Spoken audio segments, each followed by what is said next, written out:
third down. Pocket protected on a nice throw and completion. Down inside the 10 and in for a touchdown. George Pickens. First down. McFarland to the end zone. Touchdown Steelers. Anthony McFarland gives Pittsburgh the lead here in the second quarter. Watch him at the end of the line from his teammates to everybody in this community supporting him. And back to the field, Calvin Austin for the touchdown on a rainbow throw from Mason Rudolph.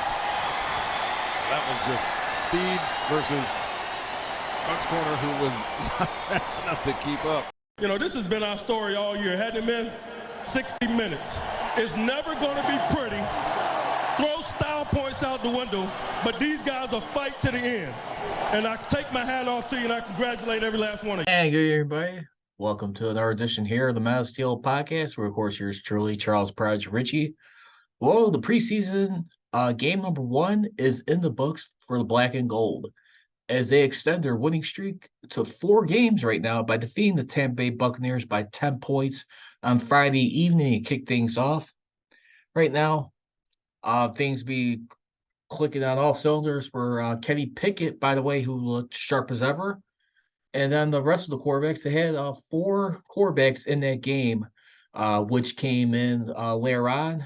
Kenny Pickett, who did a phenomenal job mastering his opening drive. It only took him 1 drive to score, and it ended up with a touchdown.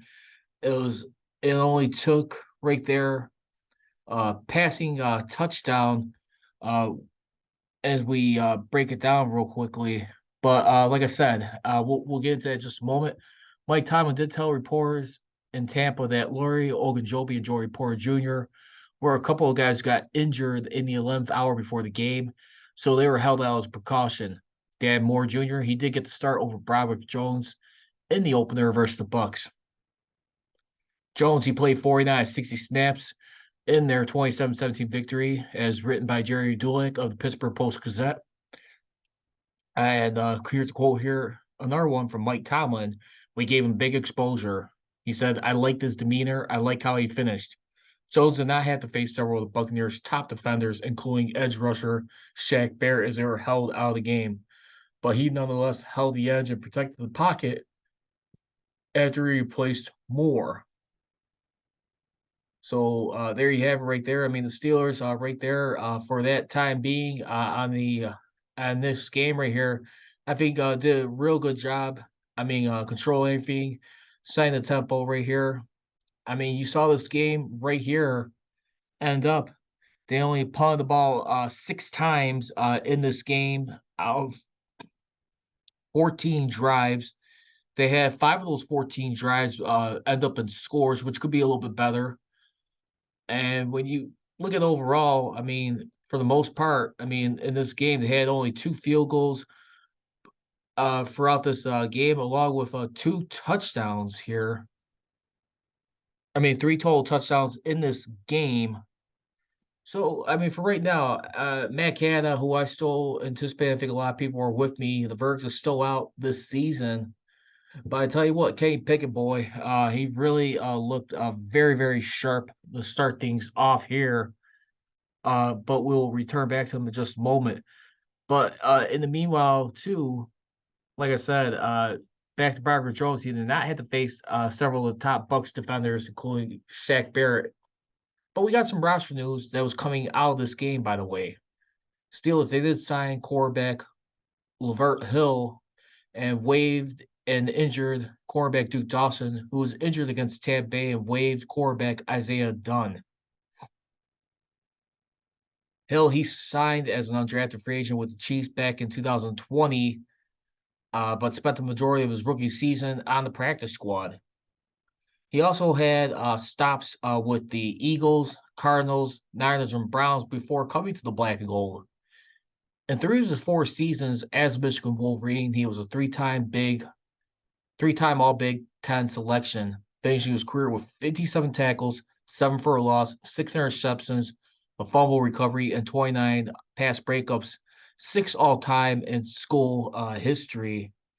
And like I said, they've waived an injured Duke Dawson. As you just saw, Brooke Pryor tweeted that out earlier this afternoon. He was supposed to be their nickel corner on this team, which would have been backup to Elijah Riley, which would have put him third on nickel depth. So I would imagine right now with Levert coming into this situation right now, he'd probably be that nickel corner right there. Because remember, I think they were talking about Patrick Pearson, see how he would do in there, or possibly as a safety.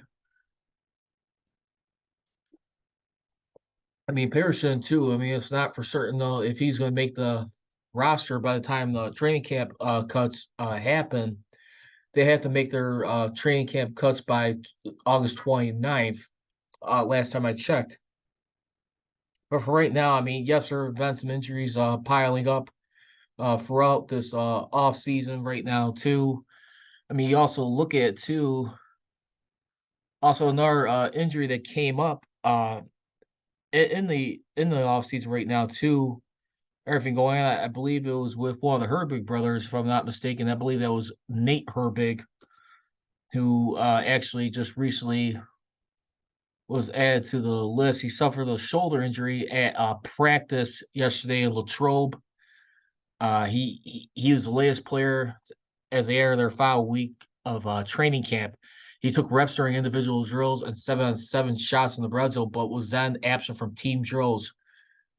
He was later seen wearing a significant wrap on his right shoulder and talking with chairs without pads on. This information right here is coming to you by Noah Stackbine from si.com/NFL. Right here, you can check out their article right there if you just Google up Nate.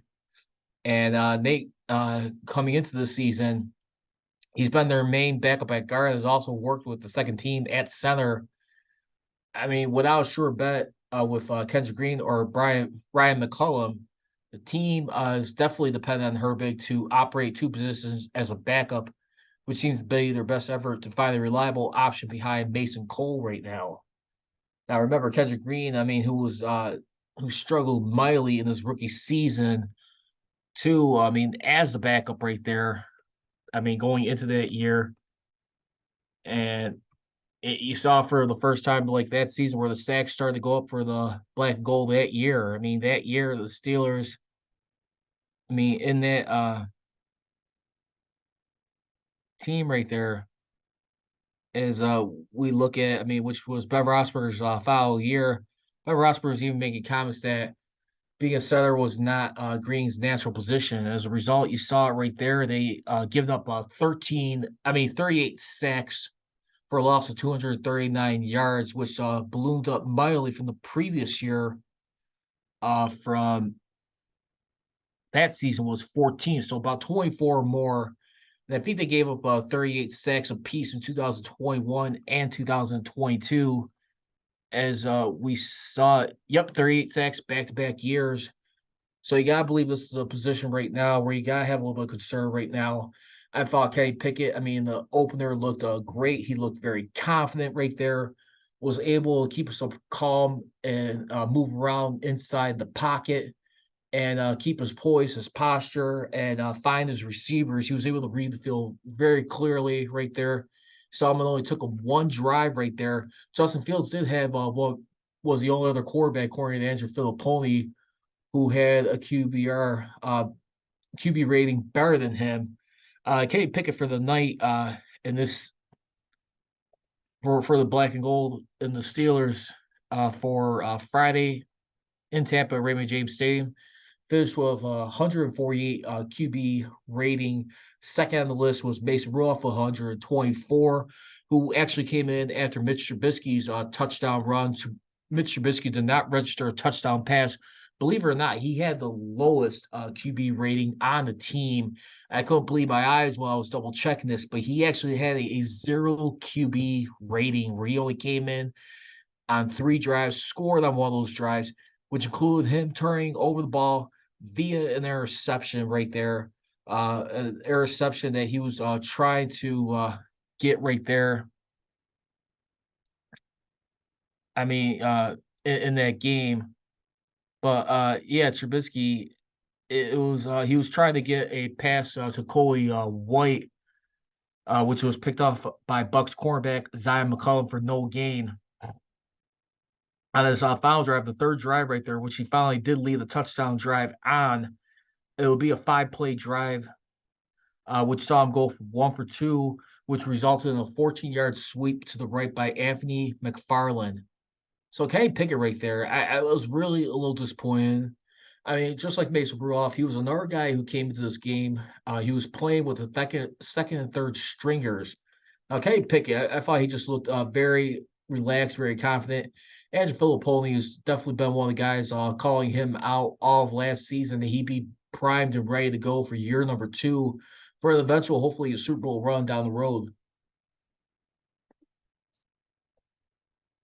I mean, everyone still wants to like raise eyebrows or have little joking jabs about the size of his hands. But I mean, at the end of the day, Pickett, I mean, for the most part, I always keep saying this little corny little joke, but big things do happen to come in small packages. And Pickett right now, I mean, when you look at the momentum right now, clearly he's riding the wave of being a rare quarterback in his rookie season to have three fourth quarter fourth quarter comebacks, 4-game winning drives. I mean, which is definitely spectacular, and you can see how this has been translating so far. But anyway, I mean, when you look at, I mean, Kenny Pickett, I mean, just look at his opening drive. It only took him one drive right there. It was a 10-play, 83-yard drive. He went 6 of 7 in that drive right there, which ended in a 33-yard pass right there. Like I said, you talk about a guy who's able to stay calm, relax in the pocket, be able to move around inside the pocket without going off to the side or doing like a bootleg, naked bootleg. He was able to step in there right there. The George Pickens threw like a nice little strike to him. And like I said, Trubisky, I just felt was just very disappointing right now. I mean, of course, I mean Mason Rudolph, he did not have a fair battle for the position last year. He felt like he had a little bit of unfair camp and battle for it. But remember, he was temporarily not with the Steelers. If he was released or they moved on, but then he came back.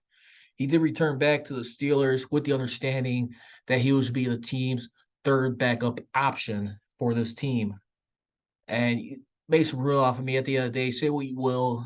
I mean, this is a guy right there who has had his ups and downs pretty much.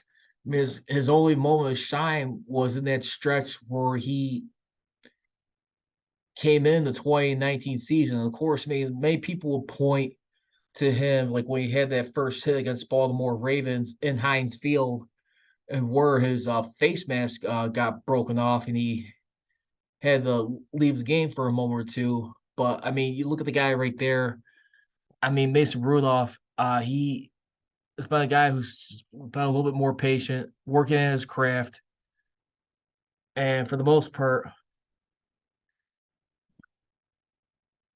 I mean, it was just incredible what he did. But still, I mean, as a starter, I believe he went 1-2-1 in his overall starts with the Steelers, and where he has a career 62 QB rating as a starter. Now, I remember in that stretch 2019 when Ben Roethlisberger did get hurt in that season, he went looks like 1-1 as a starter for the most part, but still, I mean, it was definitely a disappointing time for him right there. And the guy right there who just seemed to never really been the same guy ever since he got destroyed by Myles Garrett in that Thursday night football game.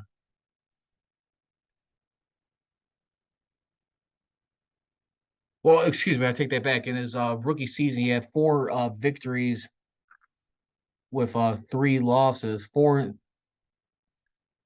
record.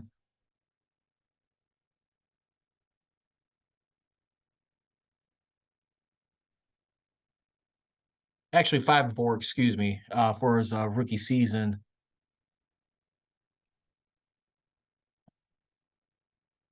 5-3, excuse me. But anyway, I mean that was a year right there. He just came in, just never really had enough confidence. 4-2 records as a starter, excuse me. But anyway, you look at everything that he's been able to do. I mean, since then, 5-3, excuse me. But Rudolph, he's just never been really like the same guy, to be honest with you. Confidence wise, and when you saw him come in against the Lions, right there in the crucial game, take first place in the AFC North, it just proved that he was just a solid backup quarterback. Now, I mean, he did have a sharp night in the preseason. He went 7 of 12 for 132 yards, included a 67-yard touchdown pass on the third play of his final drive. He led his team in 3 of 4 scoring drives. And I think Rudolph right there, he's just definitely being a good soldier right now at this point. And you heard Omar Khan too. He wanted to have him back. I mean, he just feels like he just valued him as a high backup, kind of like how the Kansas City Chiefs do with their backup quarterback they had, who came in brilliantly. I mean, look at what happened right there. I mean, Chad Henne. Chad Henne, who's been with the Kansas City Chiefs now, who is played behind Patrick Mahomes for 2 Super Bowls. He's been with the Chiefs right now for 5 seasons, and it's just blessed to be a part of that organization right there. But still, you look at it right there. I mean, that's how much they think about Mason Rudolph in that situation. And Rudolph, I mean, he's not going to be the number 2. I think that's going to still be Trubisky. But Trubisky right now, I not going to rule off in just one game. The only funny thing is about Rudolph, this is kind of similar to what happened to him last year, where he had a nice, good, solid start, where he was playing with the second, third string depth players right there. That was the opener versus the Seattle Seahawks to kick things off. And that's where we gotta be holding our breath a little bit. But I tell you what, the only guy who had a very sloppy day at the office too, despite Mr. Trubisky, still cannot believe he had a 0 QB rating. Taron Morgan, who had a dreadful night. He came in with under 5 minutes to play in the third quarter and would finish the rest of the way on 6 drives, which include an interception and 4 punts right there. He would finish with a QB rating of 33.3. And the Steelers right there, I mean, for the most part. But I tell you what, I mean, some of the other stuff though too that was nice in this game too. When you look at it, I mean, other than that, I think the defense right there, I think you gotta be encouraged right now by the run defense continuing right now.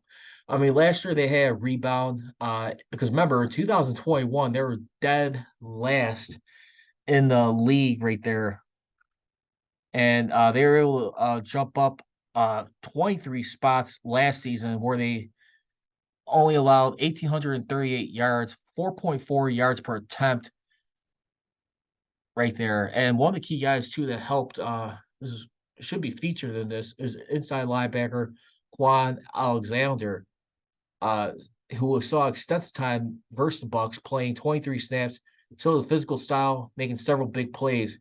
He stopped running back Keyshawn Vaughn on third down on the first series to force punt, and later had tackles for loss of 1 and 2 yards.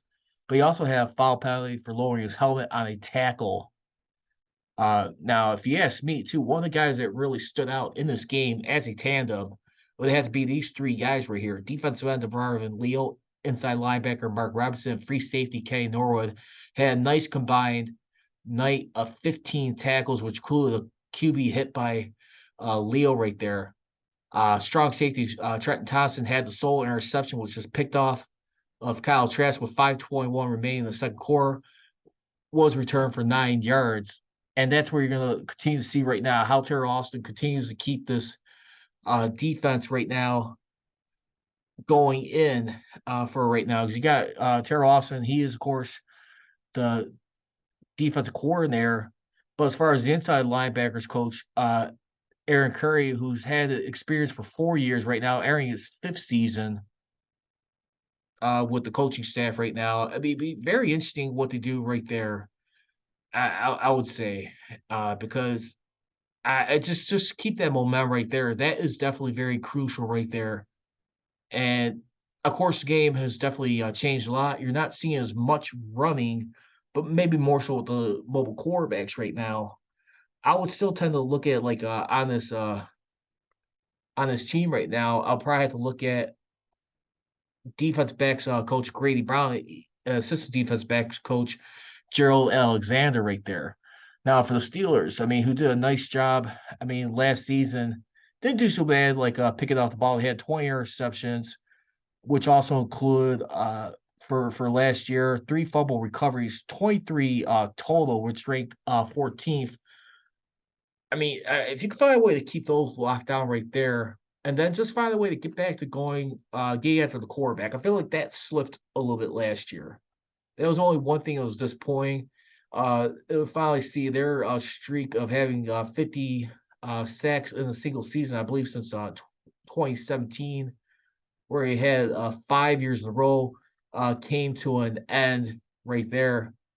That's all one thing I would just like to see get back happy right there. I mean, Alex Highsmith seems to be a lot more at peace with himself, getting his big deal. I mean, just to work out, I mean, be a tandem with TJ Watt. They could continue to find ways, just wreak havoc right there, be in for a special season because the last time they had 38 sacks was back in 2016 when they won the AFC North, and which, by the way, the same season, which is well known for the series of Mike Tomlin's last playoff wins. And hopefully that'll be a different story this time around, unlike the previous 3 seasons later on that they were in the playoffs where they're just one and done. Because I tell you what, I mean, that season right there, they had a nice winning streak to finish out the year, and then plus to like just come so close, eventually getting blown out by the Patriots in the AFC Championship game. That right there was a team that showed flashes of promise for the following season, did not come to fruition, unfortunately, for them.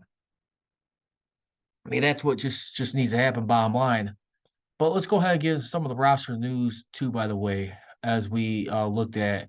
We already talked about Lavert Hill, who has been signed earlier today. They've waived an injured uh, quarterback Duke Dawson, who was injured against Tampa Bay, and they waived quarterback Isaiah Dunn. Now, on Sunday, it was announced after 2:30 p.m. the Steelers have waived an injured Chappelle Russell, and they have signed Colts inside linebacker Forrest Ryan. Ryan, he was an undrafted free agent who signed with Indianapolis back in 2022. After spending 5 seasons at Villanova, coming out of Waynesboro area high school, Ryan was recruited by several Division I FCS schools. Robert Morris was one, but Ryan chose to go to Villanova and was CAA Defensive Player of the Year as a 5th-year senior. Now, Ryan, too, more information on him. He also played college football at Villanova, where he appeared in 45 career games, recorded 310 tackles, 131 of them solo stops, 22 and a half tackles for a loss, a forced fumble, and a fumble recovery. He spent most of last season on the practice squad. He was cut in May by the Colts right there. And I tell you what, I mean, that's the one thing the Steelers right now are just doing a real good job doing right now, just being on the run right now, trying to find some talent to continue to fill out their depth chart. Hopefully it'll translate into something. I just hope for this year, I mean, can they find a way to stay competitive, possibly win a division? I mean, what do you guys think right now? I think they got a chance arguably just as anybody right there. I mean, who knows with Joe Burrow and his injury, how long he is going to be out for, who's been hurt back at camp, but we'll see. But right now, Bengals, they do say that Burrow, he's progressing as he should at their first throwing session. This is an article from ESPN by Ben Baby, who is a staff writer. And he had throwing session for the first time prior to playing the Green Bay Packers. in which he suffered a strained right calf on July 27th. He then wore a bucket hat and stood on the sideline in the team's 36-19 loss to the Packers. Now, according to Zach Taylor, didn't have much to say about Burrow's timetable return, but indicating he's trending in the right direction. I think things are good. He's progressing as he should, according to Taylor. And the Bengals, their fifth-year coaches remain tight-lipped on when Burrow might return. He has not added any time to his initial progress that the star will be out for several weeks, starting with when he got hurt in late July. And right now, they just seem to be laying on him having a throwing special, which just seems to be significant. I'm gonna go ahead and make a prediction. I don't think he's gonna be out for the regular season several weeks in. I do feel like right now, as time gets closer, he's gonna find a way to make a start. But I mean, let that lesson be learned right there. Happen to anybody at any time. But I tell you what, just watching the preseason this past weekend, a pair of games. I saw some highlights with Chicago Bears. I don't know about anyone else, but real quick before I get ready to close things off here, are we sure we want to go ahead and see the NFL do away with the preseason altogether? Not me. I just feel like, I mean, yes, I mean, injuries are going to be happening no matter what. I mean, where it's in like scrimmages, one-on-one versus your own team, offense versus defense. I just still feel like right now, preseason game, if you just keep it at 3 games, I think 3 games is perfect enough right there. I mean, it's not insanely as amount where it was back in the past, where it used to be 4 games. I think last time since 2019 when that was. But still, I think it doesn't hurt to get your stars ready for at least like a series or two. Just get tuned up. I mean, you don't want to play afraid, but you also don't. But you also want to play smart at the same time too. Because look how they started off last year. They started off 0-2. I mean, to start the year. I mean, losing to the Steelers and to the Cowboys. Now they did make a nice deep run to the AFC Championship game. If not for a late hit out of bounds, I mean, they could have kept that game going, and they could probably maybe not been in a situation where a game-winning field goal would decide their fate, put the Chiefs in the Super Bowl. You see Patrick Mahomes go on to win his second straight Super Bowl.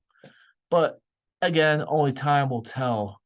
And real quickly too, I just send prayers and condolences right there to the Baltimore Ravens right now, who right now are going for some hard times right now in their franchise. As we look at it, and one of the guys right now who covers them for the Athletic, Jeff Strybeck, it looks like former Seahawks and Ravens Alex Collins died at the age of 28. The teams announced he was a fifth-round pick by Seattle of Arkansas in 2016. Florida native, ranks second all-time Razorbacks history for career rushing yards. He is the third member of the 2017 Ravens to tragically pass away within the last year. Quarterback Ryan Mallett died back in June, and then you got, of course, tight end Gavin Escobar, who died last September.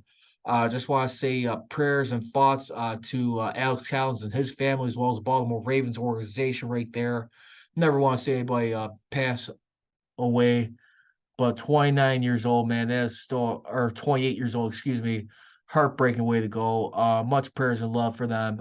Ravens definitely one of my favorite rivalries winning that division, but still, hope everyone does okay going forward. It's just sad news nonetheless.